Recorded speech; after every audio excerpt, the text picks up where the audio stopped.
为了压制着疫情，即卖世界各国拢咧抢疫苗，但是台湾煞一直无法度摕到疫苗。即卖佫传出讲，牛津 AZ 疫苗的供应量大幅来减少，恐惊台湾伫咧顶半年嘛摕袂到疫苗咯。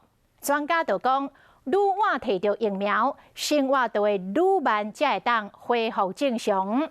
这医界甚至来呼吁政府应该来提悬到指挥中心谈判的权限，安尼台湾要摕到疫苗，才会当较顺利。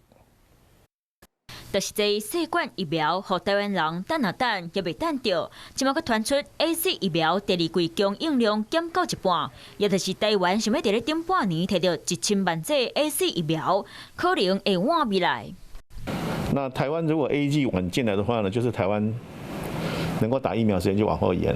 你的疫苗打得越快，打得越普及，你恢复正常生活的时间就越早，就这么简单。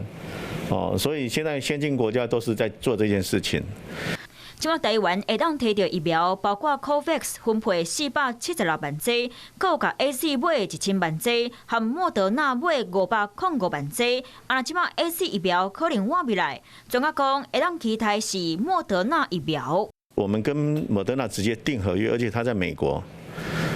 它目前美国疫苗的出厂，美国疫苗目前量是比较足够的。那欧盟比较复杂，欧盟国家太多了，它量会不太够。即马医界嘛呼吁，想要紧摕到疫苗是外交的问题，指挥中心爱请官位愈大的人去瞧。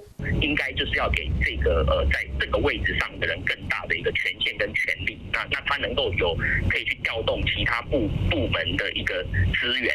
随邦过来防疫做甲真成功，不过专家认为疫苗是所来重要任务。台湾敢会当对着国际脚步，除了等疫苗分配，外交谈判若是会当做更加水开，就会愈顺利。